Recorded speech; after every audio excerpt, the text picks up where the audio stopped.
these chairs are really short. Yeah. Your legs are swinging like Yeah, this. they gave me like or there's one on yours too. Is I there? had to Okay, dig my got heel it. in there. Otherwise I wouldn't be able to touch.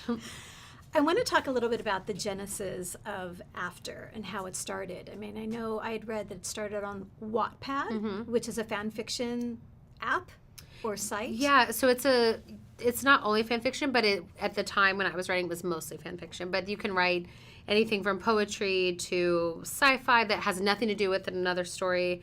It's just a reading and writing platform that you can write for free, publish for free, read for free. It fascinates me, the momentum that After has generated over a short amount of time. Why do you think that is, and what do you think resonates with the fans?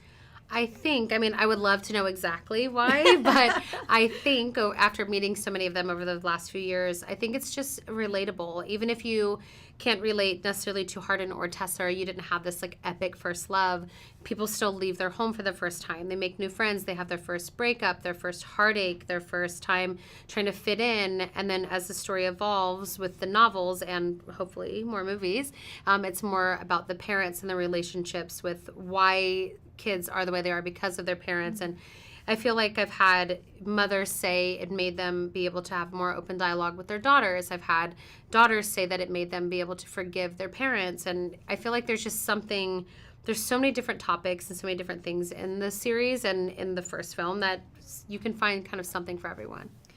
How did the characters of Tessa and Hardin find you?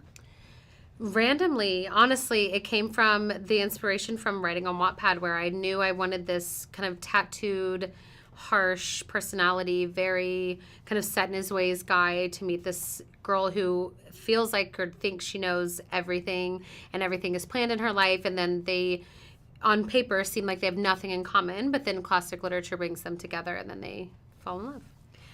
I know too that the inspiration for Hardin was or is Harry Styles. Yeah. So if it had been Ed Sheeran, then the casting would have been a whole different story. Yeah.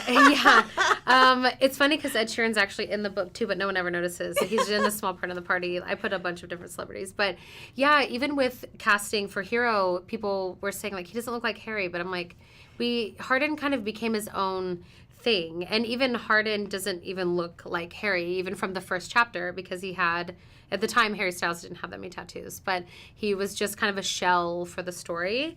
So when we were casting for Hardin, it was because Hero felt like Hardin, not really like Harry necessarily. Yeah.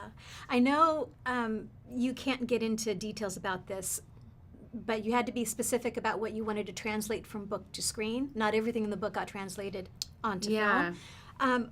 What was it, though, that you wanted to be sure got translated? The biggest thing was just the essence of the story and the feeling that this kind of like addictive feeling that's hard to kind of put your thumb on. But there are literally specific scenes because of Wattpad and the data. We could literally go in and see what was commented on the most, what people read again and again the most.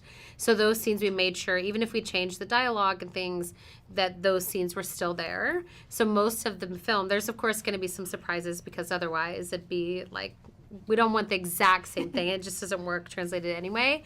But we made sure to keep all of the fan favorite scenes, and a lot of the dialogue is exactly the same. And we've tried to just keep the essence of the story. Well, congratulations. Thank you so much.